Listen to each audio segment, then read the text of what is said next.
Good morning, ma'am. Discuss kung topic, stored program. A stored function, also called a user function or user-defined function, is a set of PL/SQL statements you can call by name. Stored functions are very similar to procedures, except that a function returns a value to the environment in which it is called. User function can use as part of a SQL expression. Sabta na ko na ma'am is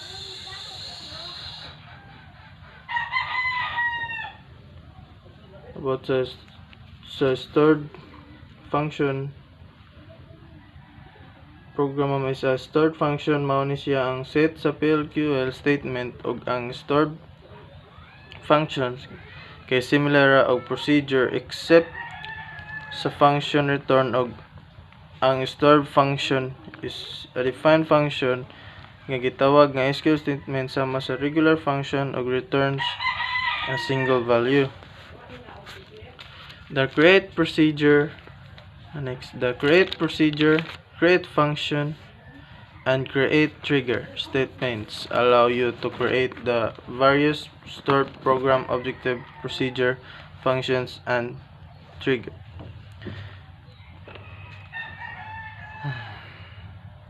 The create procedure, create function, and create trigger statement mo allow sa tuwa og pag-create sa various stored program objects sama sa procedure, functions, ug trigger.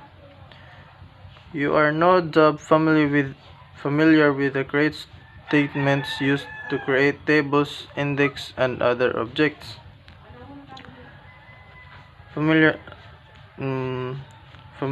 You are no doubt nga familiar with the create statement kay ang create statements mo'y gamiton para makabuhat tag tables, indexes, and uban pang mga objects. There are some minor difference between the process of creating these objects and the process of creating stored programs. Naa daw mga gagmay nga kalahian between sa process of creating this object og sa process of creating stored programs.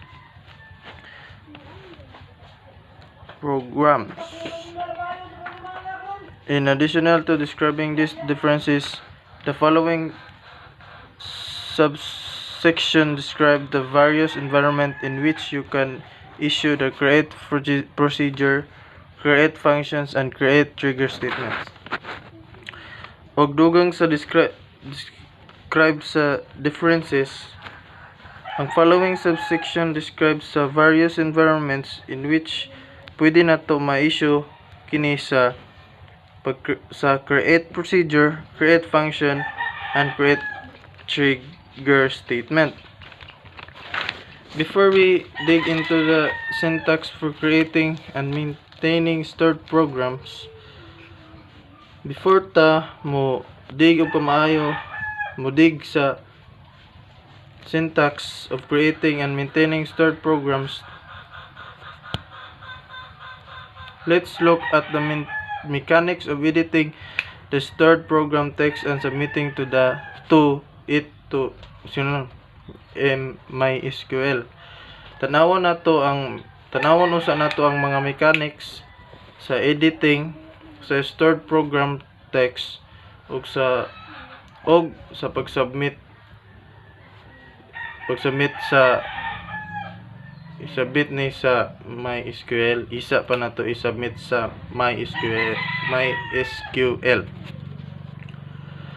There are three main ways you can edit your stored program code and submit it to MySQL. Nakunoy tulo ka pamaagi nga pwede nimo magamit sa pag-edit ang imong stored program code aron ma-submit ni sa MySQL.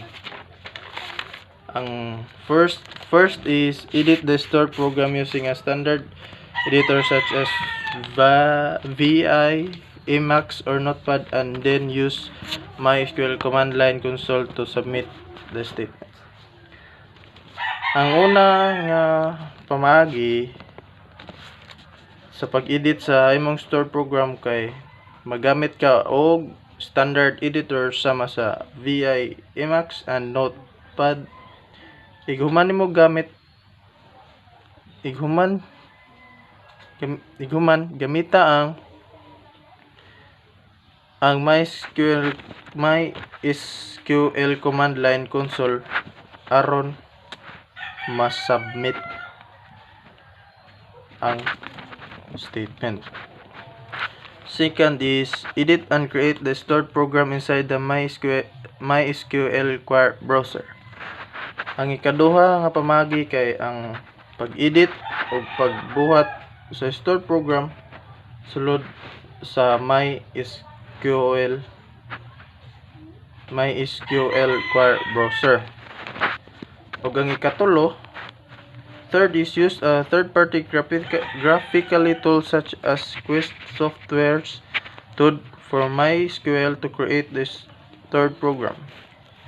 Nga ikatulo daw kuno nga pamagi kay magamit ta og third-party graphical tools sama sa Quest softwares para sa MySQL aron makabuhat ta sa atoang stored program. Next is editing stored programs using a system editor. It is not a good idea to create a stored program by typing code directly into the MySQL command line client. Instead, we normally use a GUI program such as the MySQL query browser. See the next section. Using the MySQL query browser, or use a text editor or program editor to create the procedure and then load it into the database using the MySQL command line client. Dire pod kay dili ko no nindot nga idea nga magbuhat og stored program nga i-type diretso sa MySQL command line client. Instead nga mogamit ta og GUI program sama sa MySQL query browser kay kung mogamit tag MySQL command line client mas dali ra ang pag-upload og files ug pag-integrate sa version controls ug sa querying sa server sa client. Thank you.